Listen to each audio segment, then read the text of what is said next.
Chapter 1. The Promise Made in Desperation. In the winter of that kingdom, the cold did not simply arrive.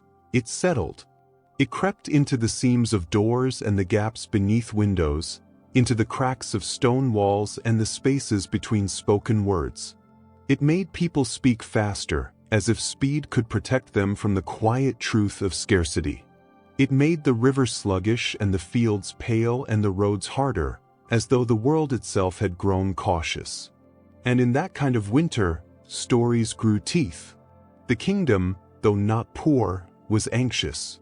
The court was filled with small urgencies that accumulated like snowdrifts, a granary that needed watching, a border dispute that demanded letters, a merchant guild that complained in rehearsed tones about coin and supply.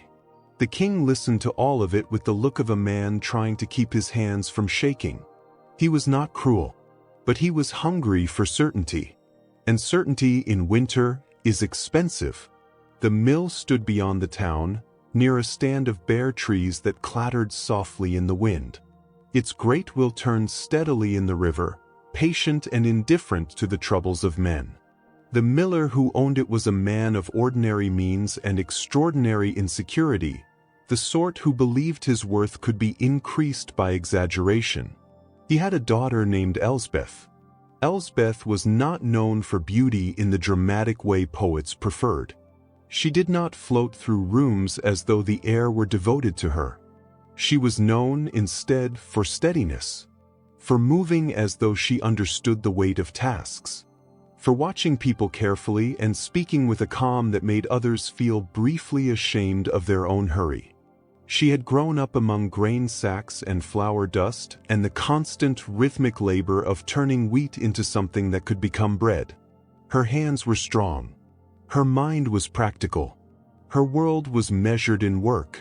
In the evenings, when the mill's noise softened and the river carried its steady hush, Elsbeth would sit by the small hearth with a book borrowed from the schoolmaster's wife, old tales, worn thin by many hands. Some stories were meant to comfort, others were meant to warn. Elsbeth preferred warnings. Comfort, she had learned, was often the first lie people told when they did not want to change anything. Her father loved her in his own way. He provided what he could, and he praised her in the manner of men who mistake pride for protection. But he also feared the smallness of his life. He feared the way people overlooked him. He feared being ordinary. And fear, when it cannot grow into courage, becomes performance. It was on a day when the air was sharp and the snow had begun to fall in fine, dry grains, like sifted flour, that the miller made his mistake. He had been summoned to the palace with other tradesmen to account for harvest yield. The king wanted numbers, and those who dealt in grain were made to stand under gold chandeliers and speak plainly about sacks and shortages.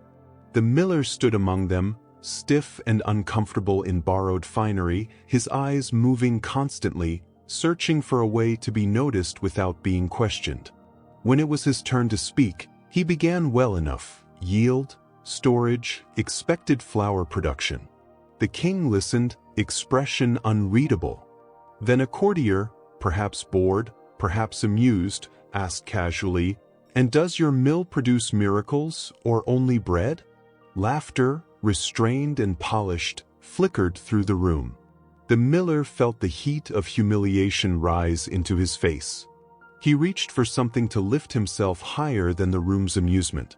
He said the first thing his pride could invent. "My daughter," he announced, voice louder than he intended, "can spin straw into gold." The room fell silent. Not in admiration. In interest. Interest can be far more dangerous. The king's gaze sharpened as though he had been offered a solution. "Can she?" he said, not quite a question. The miller's heart thudded. He heard in his own voice how impossible the claim was. He felt the urge to correct himself. But correcting oneself in a king's court is the same as confessing weakness. So the miller nodded. "Yes," he said, "she can." The king leaned forward. His fingers tapped once against the arm of his chair. "Bring her," he said simply. Elsbeth was called to the palace before she even understood what had happened. A guard arrived at the mill, boots heavy with snow, and delivered the message as though it were an honor. The king desired her presence. Her father tried to look proud. His eyes would not meet hers. Elsbeth stood in the doorway for a long moment, flour dust clinging to her sleeves. She looked at her father's face and saw there not pride, but panic. "What did you say?" she asked quietly. The miller's mouth opened and closed once, as if he might find a better lie inside himself. Finally he said, "I told them you were gifted." Elsbeth's gaze remained steady. "What kind of gifted?" He swallowed. "Straw into gold." The world did not blur for Elsbeth. She did not cry or shout. She simply felt, with a cold clarity, the shape of the trap forming. Her father reached toward her. It was only talk. Only boasting. "You'll think of something. You always do." Elsbeth pulled her cloak tight. "Boasting is talk that costs someone else," she said softly. Her father flinched. But the guards were waiting. And in winter, and under kings, time moves in only one direction. The road to the palace was long, lined with trees whose branches reached toward one another like fingers about to meet. Snow fell steadily, quiet as breath. The carriage was warm enough to keep her from freezing, but not warm enough to feel like kindness. When Elsbeth arrived, the palace seemed to breathe heat, fireplaces in every hall, heavy curtains guarding warmth, servants moving in smooth lines like water. The wealth of the place was not flashy. It was absolute. Elsbeth was guided through corridors that smelled of wax and spice and polished wood. Her footsteps were swallowed by carpet. Her hands grew damp beneath her gloves. She was brought before the king. He watched her as though she were an object being assessed for use. "You are the miller's daughter," he said. "Yes," Elsbeth replied. "I am told you can spin straw into gold." Elsbeth met his gaze. She chose honesty not because it was brave, but because it was the only thing she owned that could not be taken easily. "No," she said, "I cannot." The king's expression did not change. He did not look surprised. He looked disappointed in the way powerful people do when reality refuses to match their desires. "Your father claimed it," he said calmly. "My father lied," Elsbeth said. The room went even quieter. A courtier inhaled sharply, as if Elsbeth had committed a social sin worse than the lie itself. The king's eyes narrowed slightly. "Then your father is a fool," he said, "and you are unfortunate." Elsbeth held her posture steady. "Yes," she said. For a moment, the king studied her as though recalculating. He was not angry. He was deciding what her denial would cost. Finally he stood. "You will be taken to a room," he said. "You will be given straw and a spinning wheel. If, by morning, the straw is not gold, you will die." Elsbeth felt her throat tighten, but her voice remained even. "For a lie I did not tell?" The king's gaze was indifferent. "The kingdom needs gold," he said, "and I do not tolerate being made a fool." Elsbeth understood then. This was not about truth or falsehood. This was about control. She was escorted away. The room they brought her to was high and bare, lit by a single candelabrum that cast long shadows across stone. In the center stood a spinning wheel, old and dark. Straw was piled in heaps like dried grass, enough to fill the room with the dry scent of fields and dust. A guard closed the door behind her. The lock clicked with finality. Elsbeth stood still for a long moment. She could hear her own breathing. She could hear the faint hush of the palace beyond the walls. Somewhere, distant laughter rose and fell. No one would come for her. Her father could not undo what he had done. The king would not relent. The court would sleep in warm rooms while she faced a deadline made of cruelty and ridiculousness. Elsbeth moved to the spinning wheel and sat down. Her fingers trembled as she lifted a handful of straw.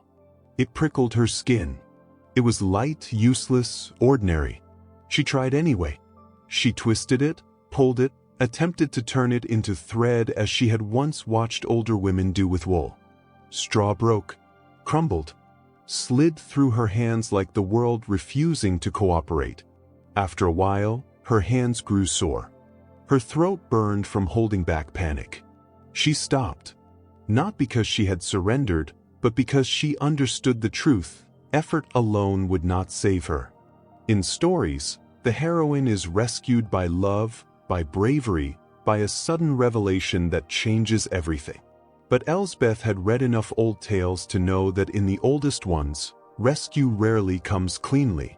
In the oldest ones, there is always a bargain. She leaned back in the chair and stared at the straw heaps, at the spinning wheel, at the candle flame that trembled softly in the still air. She thought of her father's face. She thought of the king's indifferent eyes. And she thought, with bitter clarity, of how easily a person's life could be gambled away by someone else's words. A soft sound came from the far corner of the room. Elsbeth sat upright instantly. The sound was not footsteps. It was like fabric sliding against stone, like a presence shifting in shadow. She turned her head slowly. In the corner, where the candlelight struggled to reach, something moved. At first she saw only darkness. Then, gradually, a figure stepped into the edge of the light. A small man, no taller than a child, dressed in a coat the color of old bark. His hair was pale, almost straw-colored itself, and his eyes shone with an unnerving clarity, as if he had been waiting in this room long before she arrived. He smiled. Not kindly, not cruelly, as if the moment pleased him. Elsbeth's heart hammered, but her voice came out steady. "Who are you?" The man tilted his head. "A listener," he said softly. "A visitor. A solution." Elsbeth stared, her fingers gripping the arms of the chair. "You can't be here," she said, though she knew how weak the statement sounded in a room where nothing made sense. The man's smile widened. "And yet," he replied, "here I am." He walked closer, steps light, as though the stone floor did not fully claim his weight. He stopped beside the straw pile and touched it with the tip of one finger, as if greeting an old friend. "You're trying to do the impossible," he said. Elsbeth's jaw tightened. "I'm trying to live." The small man looked at her then, truly looked, and his gaze felt like being measured. "Yes," he said, "and you will." Elsbeth's breath caught. "How?" He leaned against the spinning wheel casually, as if it belonged to him. "You want straw to become gold," he said. "That can be done." Elsbeth felt suspicion rise like a shield. "By magic?" The man's eyes gleamed. "By agreement." Elsbeth's stomach tightened. "And what do you want?" The man's smile did not change, but it sharpened slightly at the edges.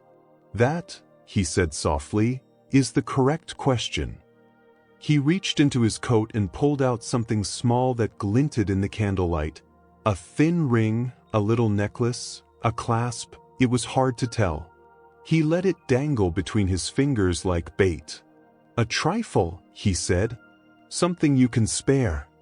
Elsbeth watched it sway. Her mind raced. Her life hung on a deadline. She had nothing of real value. Nothing that could buy her safety from a king. But this man, this thing, offered a third option. Not heroism. Not escape. A bargain. Elsbeth swallowed, her voice quiet. "If I give it," she asked, "will you truly do it?"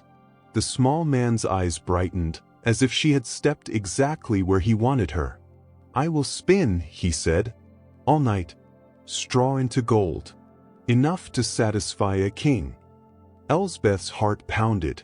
She could already feel the danger of it. Not just the immediate bargain, but the future weight of accepting help that would not come without a hook.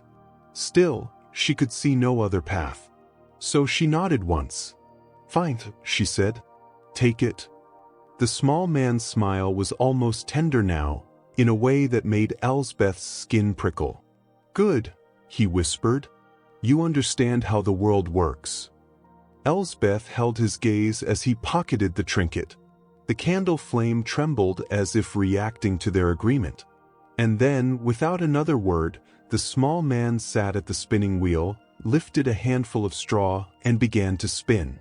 The wheel turned smoothly as if it had been waiting for his hands. Thread emerged, thin, shining, impossible. Elsbeth stared, her breath shallow. Outside the locked door, the palace slept warm and unaware.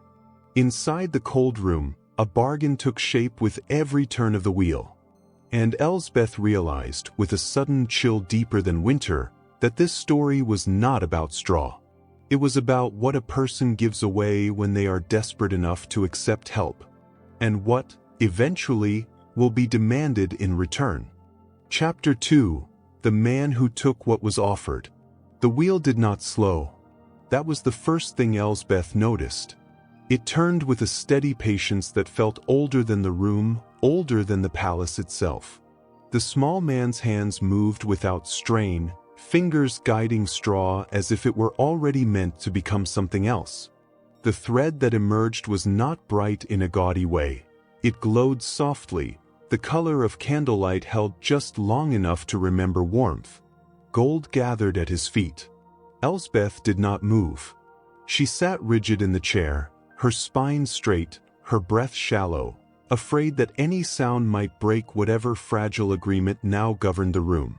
She had expected triumph to feel louder. Instead, it felt hushed, like the moment just before a storm decides whether it will arrive. The small man hummed as he worked, a tuneless sound that slipped in and out of hearing, more vibration than melody. The candle flame bent slightly toward him, as though curious. "You're very calm," he said without looking at her. Elsbeth swallowed. "I don't feel calm." "No," he agreed. "But you're not screaming. That's something." She watched the gold pile grow, her eyes tracing each impossible thread. "How are you doing this?" she asked. The man smiled faintly. "By not pretending the world is fair." Elsbeth frowned. "That isn't an answer." "It's the only one you'll get tonight," he replied. Silence returned, broken only by the rhythmic turning of the wheel. Elsbeth's thoughts raced, trying to assemble meaning from the fragments she had been given. This was no sudden miracle. This was not rescue. It was a transaction. "What are you?" she asked at last. The wheel slowed just slightly, then resumed its pace. "Careful," the man said gently. "That's a heavier question than you realize." Elsbeth's fingers curled against the chair. "Then what should I ask?" He glanced at her then, his eyes sharp and bright. "Ask what I do," he said. "Not what I am." Elsbeth nodded once. "What do you do?" The man considered this, as if weighing how much truth would fit safely into the room. "I take what people offer," he said finally, "especially when they believe they have no choice." Elsbeth felt a chill crawl up her spine. "And if they do have a choice?" His smile sharpened. "Then they don't call for me." The wheel turned faster. Gold shimmered. Time stretched thin, measured only by the diminishing piles of straw and the growing weight of what replaced them. Elsbeth lost track of how long she had been sitting there. Minutes, hours, something in between. The palace beyond the walls felt distant, unreal. At some point, exhaustion pressed against her eyelids. The small man noticed. "Don't sleep," he said lightly. Elsbeth's head snapped up. "Why?" "Because sleeping makes people forget the exact shape of what they agreed to," he replied. "And I prefer clarity." Elsbeth forced herself to stay awake, watching the transformation again and again. Straw to gold. Hopelessness to relief. Fear to a dangerous, creeping gratitude. "Will the king keep his word?" she asked quietly. The man laughed softly. "Kings don't have words," he said. "They have outcomes." Elsbeth closed her eyes briefly, then opened them again. "And you?" He smiled. "I keep names." Elsbeth's heart stuttered. "What does that mean?" The wheel slowed. Not stopped. Just slowed enough to matter. The man turned fully toward her now, resting his hands on the rim. "It means," he said calmly, "that nothing given freely is ever truly free. And nothing unnamed stays harmless." Elsbeth felt the weight of that settle deep in her chest. "You already took something from me," she said. "The trinket." The man nodded. "Yes. And it was worth exactly what you thought it was worth." Her brow furrowed. "That's all." "For tonight," he said. Relief surged through her, and with it an immediate sense of shame. She recognized the trap even as she fell into it, the belief that survival now excused ignorance later. The wheel resumed its steady rhythm. When the last straw was spun and the room glowed faintly with the presence of gold, the man stood. He brushed imaginary dust from his coat. "It's done," he said. Elsbeth rose slowly, her legs unsteady. She stared at the piles of gold, trying to reconcile their reality with the cost she sensed but could not yet name. Footsteps echoed beyond the door. The lock turned. Guards entered, followed by the king himself. His eyes widened as he took in the sight. Gold stacked where straw had been, wealth conjured from nothing. He did not question it. He did not marvel. He smiled. "Well," he said, voice smooth with satisfaction, "it seems your father spoke truly after all." Elsbeth opened her mouth to speak, to explain, to correct, to tell the truth, but the small man's voice drifted softly across the room. "Careful," he murmured. "Truth is expensive here." The king turned his gaze to her. "You will do this again," he said, not as a request. Elsbeth felt the walls close in. "Again." "Tonight," the king replied. "And tomorrow night. Until I am satisfied." Elsbeth's breath caught. "I can't." "You already did," the king said. "Which means you can." He gestured, and the guards began clearing the gold. The small man stepped back into the shadows, unnoticed by the others, his eyes never leaving Elsbeth. As the room emptied, he spoke again, so softly only she could hear. "Every bargain begins small," he said. "That's how it learns your shape." Elsbeth watched him fade into darkness as the door closed once more.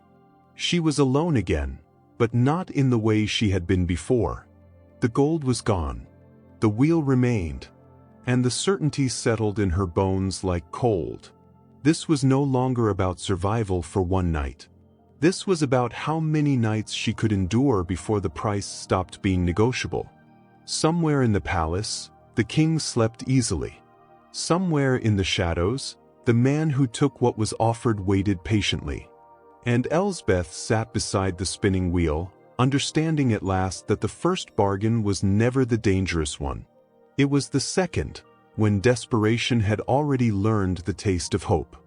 Chapter 3: The Silence of the Spinning Room. The room was prepared again before Elsbeth arrived. That detail struck her immediately. Fresh straw lay piled neatly where the old heaps had been, dry and pale and smelling faintly of summer fields that no longer existed beyond the palace walls. The spinning wheel had been cleaned, oiled, positioned precisely in the center of the chamber, as if the space itself had learned what it was for. This was not improvisation. This was expectation. The guards escorted her in without ceremony and locked the door behind her with the same flat sound of finality as the night before. No one spoke to her. No one wished her luck. They did not need to. Elsbeth stood alone, staring at the wheel, feeling the strange weight of familiarity settle over her shoulders. The terror of the first night had dulled into something more dangerous, anticipation mixed with dread. Fear could be survived. Routine was harder. She sat down slowly, hands folded in her lap, and waited. Minutes passed. The candle burned steadily. The palace beyond the walls hummed with distant life, muffled footsteps, murmured conversations, the clink of dishes. All of it felt impossibly far away, as though she had been sealed into a different world entirely. Then, without warning, the air shifted. It was subtle, like the moment before snow begins to fall. A presence gathered in the far corner of the room, coalescing out of shadow and silence. Elsbeth did not turn immediately. She had learned already that panic pleased him. Instead, she spoke into the stillness. "You came back," she said. A soft laugh answered her. "Of course I did," the small man replied, stepping into the edge of candlelight. "You're not finished yet." He looked exactly as he had the night before, bark-colored coat, pale hair, eyes too bright to belong to any ordinary creature. But there was something else now, something faintly altered. Comfort. He moved like someone returning to a familiar place. Elsbeth studied him carefully. "You knew this would happen." The man shrugged lightly. "I hoped." "You hoped?" she repeated. "Hoped," he confirmed. "People make the most interesting bargains when they believe they've already escaped once." Elsbeth felt anger rise, sharp and unwelcome. "You said the trinket was enough." "For that night," he replied easily. "And it was." She clenched her hands. "You never said it would end." His smile widened just slightly. "You never asked." The wheel creaked faintly as he sat before it, lifting a handful of straw and letting it slide through his fingers. "Do you want me to stop?" he asked. Elsbeth's breath caught. The question hung between them, gentle, almost kind, and utterly false. "You know I don't have a choice," she said. The man tilted his head. "Everyone has a choice," he said softly. "The difficulty lies in recognizing which ones can be lived with." He began to spin. The wheel turned, smooth and patient, its rhythm filling the room with a sound that felt almost soothing. Straw transformed once more beneath his hands, thread catching candlelight as it wound itself onto the spindle. Elsbeth watched, heart heavy. "How long will this go on?" she asked.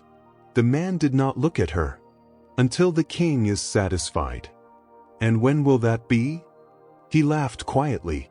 "Kings are rarely satisfied." Elsbeth closed her eyes for a moment. When she opened them again, she felt older. "Why help me at all?" she asked. "You could have let me die." The man's hands paused for just a fraction of a second before resuming their work. "Because," he said slowly, "death is abrupt. Agreements are enduring." The wheel turned faster. Gold gathered again, piling up with quiet inevitability. Elsbeth felt a strange sensation growing inside her. Not relief, not hope, but the unsettling awareness that the room itself had begun to shrink.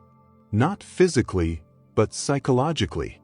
Its walls pressed inward with each repetition, each unspoken assumption that she would comply. She realized then that the king did not need to threaten her anymore. The system was in place. "You're enjoying this," she said suddenly. The man glanced at her, eyebrows lifting. "Enjoyment is a crude word. What would you call it?" "Interest," he replied. "Observation." Elsbeth's voice sharpened. "You're studying me." He nodded without shame. "You're adapting. That's always fascinating." The wheel slowed slightly, then resumed. "What happens if I refuse?" Elsbeth asked quietly. The man considered this as if it were an abstract question. "Then the wheel stops. The straw remains straw. The king reacts." Elsbeth swallowed. "And you?" The man smiled. "I vanish." The simplicity of it made her stomach twist.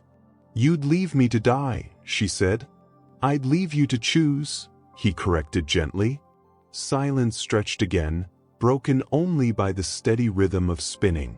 Elsbeth's thoughts raced, circling the same realization over and over. Every night she accepted help, she made the next refusal harder. Every morning she survived, she trained herself to survive again, at greater cost. "What do you take?" she asked suddenly. The wheel slowed. "What?" the man asked. "When you help people," Elsbeth said, her voice steady now, "what do you take from them? Not trinkets. Not promises. The real thing." The man's eyes gleamed.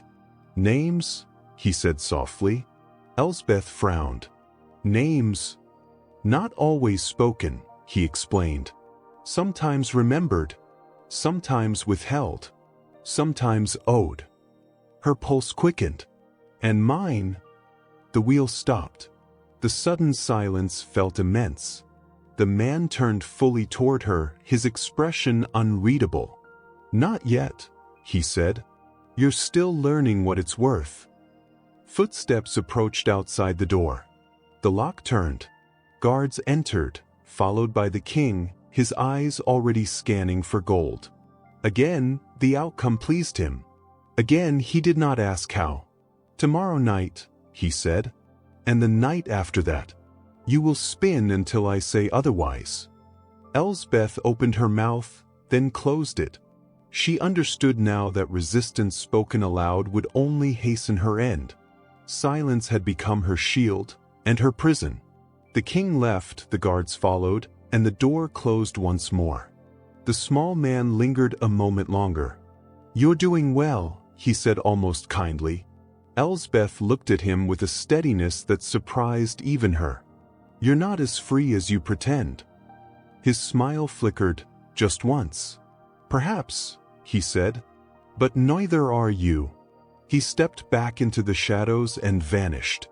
Elsbeth sat alone beside the spinning wheel, the echo of its rhythm still vibrating in her bones.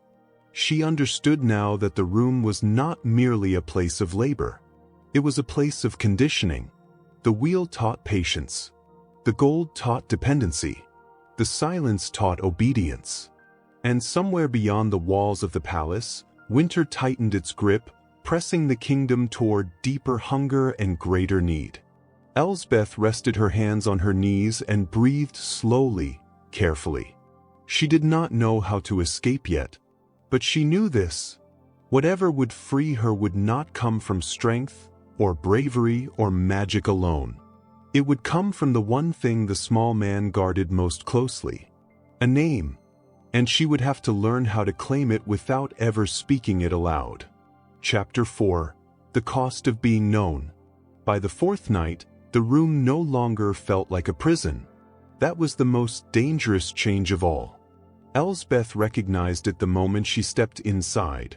The way her shoulders did not tense as sharply, the way her eyes adjusted more quickly to the candlelight, the way her hands already knew where the chair would be, where the wheel would stand, where the straw would wait. Her body had begun to memorize the space. The guards locked the door as they always did. The sound still echoed, but it no longer startled her. It had become punctuation rather than threat. She stood in the center of the room and breathed slowly. This, she understood now, was how captivity succeeded, not through terror, but through familiarity. The straw was piled higher tonight. The king's appetite had grown. Elsbeth did not sit immediately. Instead, she walked a slow circle around the spinning wheel, her fingers brushing the wood lightly, as if greeting an old acquaintance. The wheel felt warm beneath her touch, warmed by use rather than fire. She wondered how many others had stood here before her. Not in this room, perhaps, but in rooms like it, where impossible demands were made reasonable by repetition. The air shifted. She did not turn this time. "You're early," the small man said from the shadows. Elsbeth nodded once. "I didn't want to wait." He stepped forward, eyes bright with interest. "Ah," he said softly, "that's new." He looked pleased in a way that made Elsbeth's skin prickle. He had not expected her to arrive prepared. He had expected fear, or fatigue, or resignation. Instead, she felt something else coiling inside her. "Focus. You've changed," he said, circling the wheel with idle steps. "Not enough to be dangerous yet, but enough to be noticeable. Elsbeth met his gaze. "So have you?" He paused. "Have I?" "Yes," she said. "You're closer tonight." His smile returned, slow and deliberate. "Proximity," he said, "is what happens when trust begins to form." Elsbeth felt the trap in the word immediately. "Trust," she repeated. "Or exposure?" The man laughed softly. "You're learning language," he said approvingly. "That's usually where things begin to unravel." He sat at the wheel and began to spin. The rhythm filled the room again, steady, unhurried, almost comforting. Straw surrendered to gold with quiet obedience. The transformation no longer shocked Elsbeth. It saddened her. "How long have you been doing this?" she asked. The man did not look up. "Longer than people remember." "And before the wheel?" she pressed. "Other rooms," he replied. "Other tasks. Other names." Elsbeth folded her hands together, steadying herself. "Do you ever fail?" The wheel slowed just slightly. "I don't fail," he said. "I am refused." The distinction mattered. "By whom?" she asked. "By those who understand what I am before they need me." Elsbeth felt a flicker of recognition. "And what are you?" The wheel stopped. The silence rang louder than sound. The man turned toward her fully now. "Careful," he said again, though this time his voice lacked its earlier playfulness. "That question costs more each time you ask it." Elsbeth held his gaze. "Then answer me honestly." He studied her for a long moment as though weighing her readiness. "I am a keeper of exchanges," he said at last. "I exist where imbalance does." Elsbeth's breath slowed. "Between what?" "Between need and consequence," he replied. "Between desire and identity." The wheel resumed. Elsbeth watched the gold gather, the piles growing heavier with each night. She thought of how the king would count it, how courtiers would whisper, how her father would be praised for a lie that had nearly ended her life. And she felt something inside her harden. "You said you take names," she said quietly. "Yes," the man replied. "Why?" He smiled faintly. "Because names are the first thing people give away when they're afraid." Elsbeth leaned forward. "And when they're known?" The man hesitated. "Just a fraction. Then they can be owned," he said. The truth of it struck her with a force that made her chest ache. She had lived her whole life answering to names given by others: daughter, miller's child, liar's proof, royal asset. Each name came with expectations, boundaries, permissions. None of them were chosen. "What happens," she asked slowly, "if someone keeps their name?" The wheel's rhythm faltered, then steadied again. "Then the bargain becomes incomplete," the man said. Elsbeth felt a quiet thrill of understanding. Outside the door, the palace stirred. Voices echoed faintly. Somewhere, a bell chimed the hour. Time was moving, and she was no longer merely surviving it. "You don't like being known," she said. The man's eyes flicked to hers. "Knowledge changes the shape of power," he replied. "And that frightens you." His smile returned, thinner now. "It interests me." Elsbeth rose from her chair and approached the wheel slowly. She did not touch it. She simply stood close enough that the gold reflected faintly in her eyes. "You could stop," she said. "You don't have to do this." The man laughed, but there was tension beneath it. "I go where I'm called." "And I called you," Elsbeth said. "But I can stop calling." The wheel slowed. "You could," he agreed. "And then the king would end you." Elsbeth nodded. "Yes." The words settled between them like a stone. She was not threatening him. She was acknowledging reality. Footsteps approached again. The wheel sped up once more, finishing the last of the straw just as the door unlocked. The king entered, his satisfaction now routine rather than astonishment. "Well done," he said to Elsbeth, already turning away. "Tomorrow night, the final test." Elsbeth stiffened. "Final?" The king smiled thinly. "I will make you my queen." The words echoed long after he left. The door closed. Silence returned. The small man studied her with a gaze sharper than any blade. "Well," he said softly, "that complicates things." Elsbeth felt her heart pound, but her voice remained steady. "For both of us." He nodded slowly. "Queens are expensive." "So are names," she replied. The man smiled again, but this time there was unease beneath it. "Sleep," he said. "Tomorrow will require clarity." He faded back into shadow, leaving Elsbeth alone with the wheel, the gold, and the truth settling fully into her bones. She was no longer bargaining for her life. She was bargaining for herself. And the price, whatever it would not be paid in trinkets or gold. It would be paid in what remained of her name once the world finished trying to claim it. Chapter 5. The Search That Changed Her. Elsbeth did not sleep. The palace allowed her a bed that night, soft, wide, draped in fabric meant to signal reward rather than rest.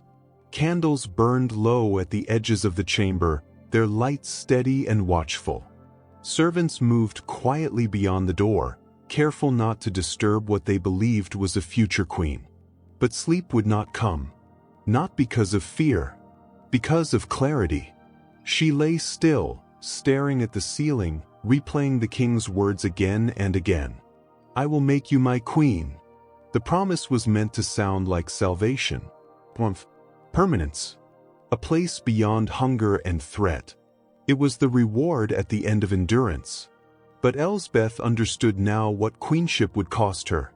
It would cost her her name. Not literally. The court would speak it often, write it into records, embroider it into banners. But it would no longer belong to her. It would belong to the kingdom, to expectation, to ceremony. She would be known. And in being known, she would be owned. The small man's words returned to her with sharpened meaning. Names are the first thing people give away when they're afraid. Elsbeth turned onto her side and closed her eyes, not to sleep, but to think. If the small man took names, then his power did not come from gold or magic alone. It came from anonymity, from the way he existed between stories, never fully described, never fully understood. He was known only as a function, a helper, a trickster, a solution, never as a person. And if that was true, then the only way to loosen his grip was not to fight him, but to see him. Morning arrived pale and cold. Elsbeth rose early and dressed without assistance, choosing simplicity over splendor. The servants watched her curiously as she passed, murmuring softly to one another. Word of the king's intention had spread quickly. Already, the palace was reshaping itself around her future. She did not allow it. Instead, she asked questions. Not openly, not boldly, quietly. She began with the kitchen, the oldest servants, the ones whose hands remembered decades of routine. She asked about old stories, about strange happenings, about unusual guests who came and went without explanation. Most shook their heads. Some laughed nervously. A few went silent. It was one of the laundresses, an elderly woman with bent fingers and sharp eyes, who finally said something useful. "Names matter," she muttered as she folded linen. "Always have." Elsbeth paused. "What do you mean?"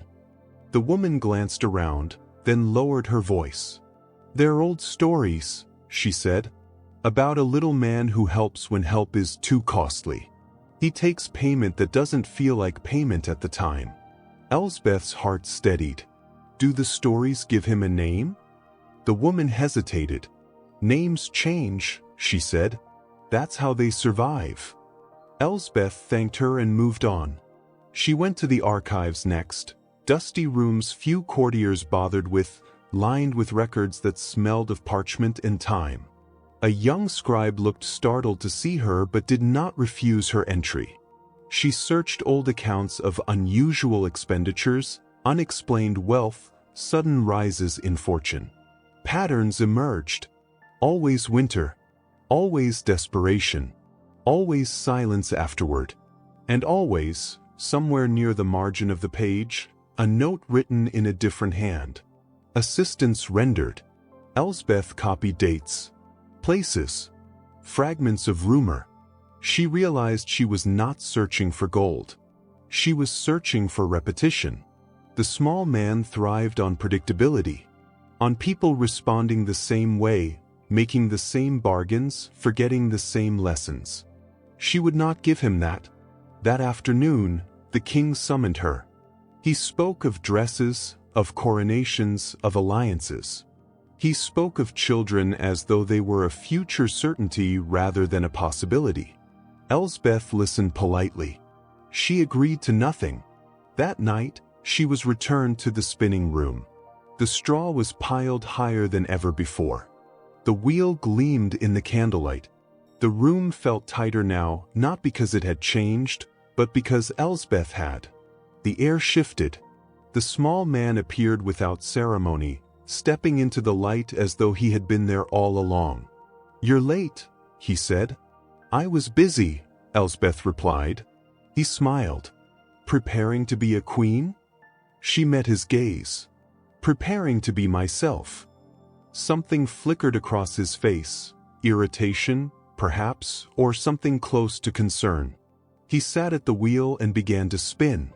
The sound filled the room, but it no longer soothed her. "You're searching," he said casually. Elsbeth kept her voice steady.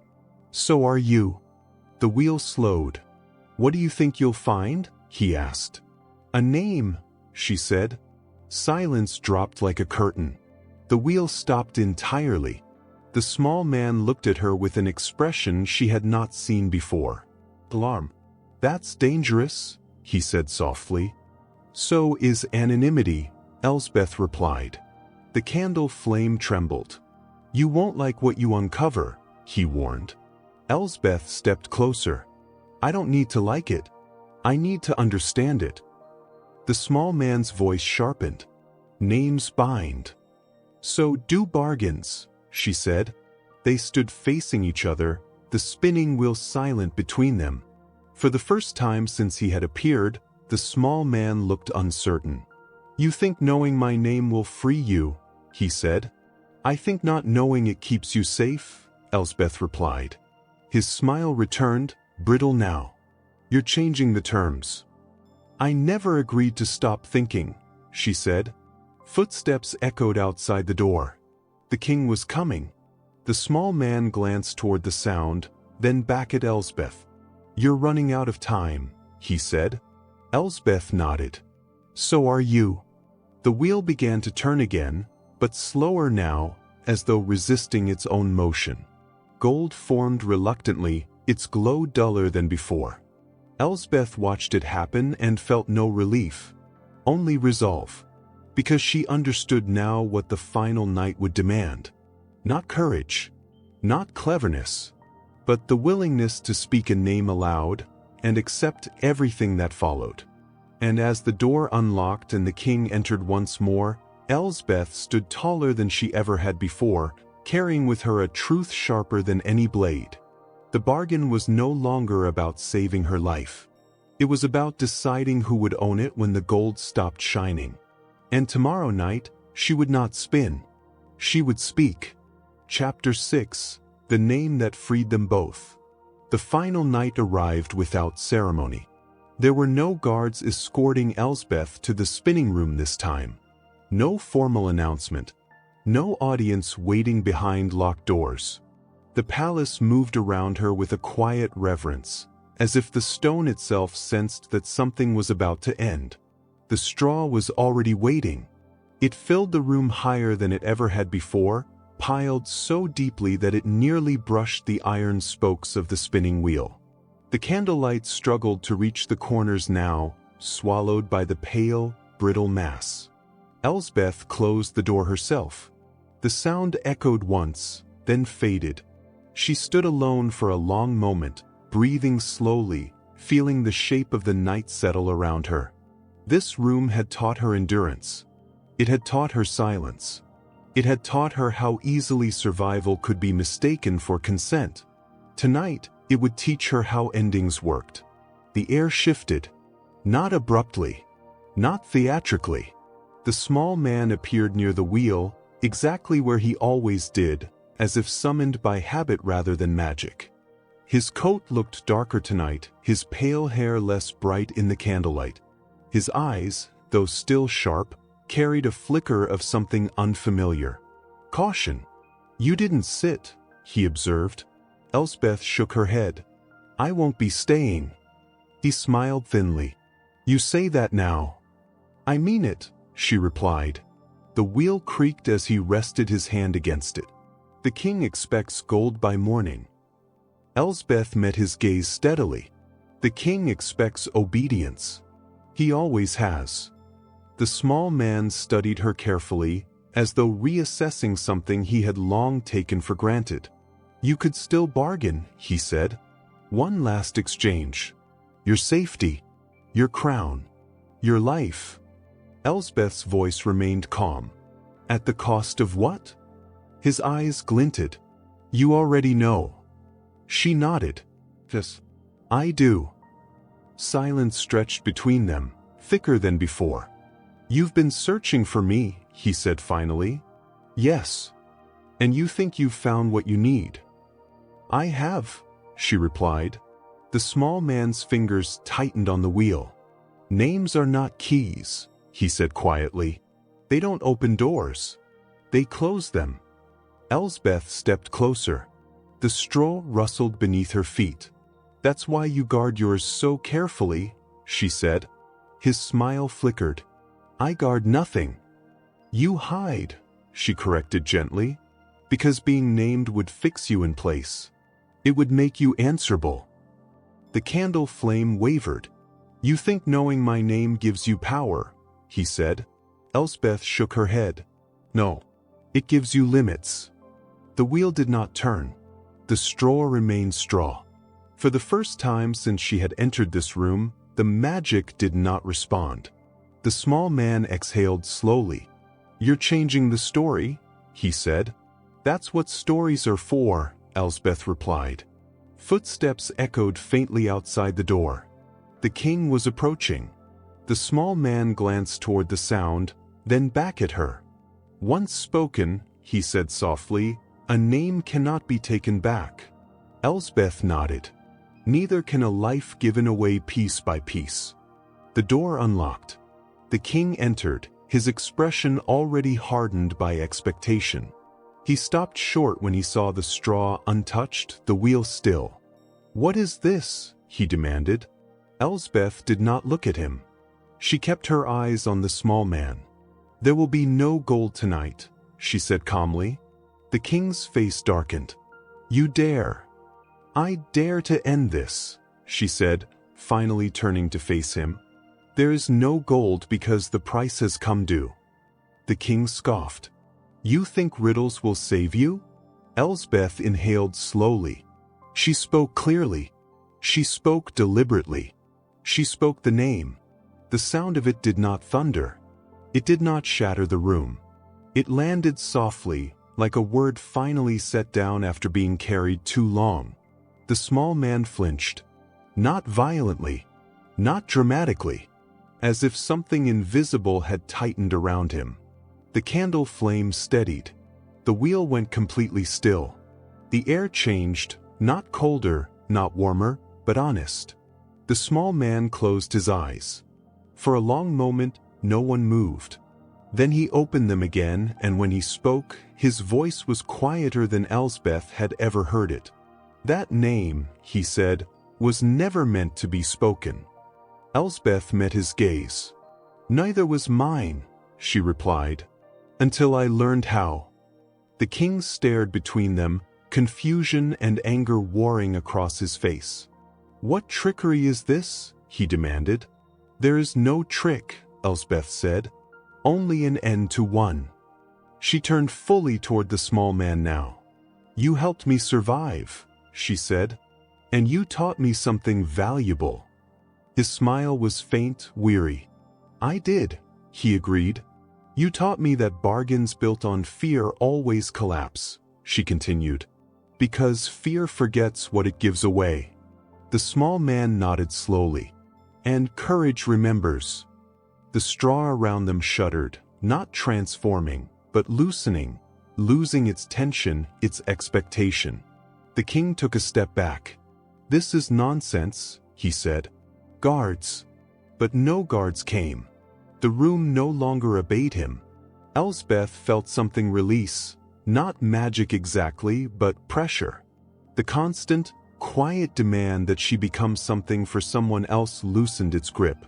The small man stepped away from the wheel. I am finished here, he said. What happens to you? Elsbeth asked. He smiled, not bitterly, but with relief. I return to stories, he said, where names are warnings, not weapons. He looked at the straw one last time. Be careful, he added gently. People will try to make you forget what you learned. Elsbeth nodded. I won't. The small man faded, not into shadow, but into absence, like a thought released. The wheel cracked softly. The straw collapsed into nothing more than straw. The king stared, his certainty unraveling. You will regret this, he said. Elsbeth met his gaze without fear.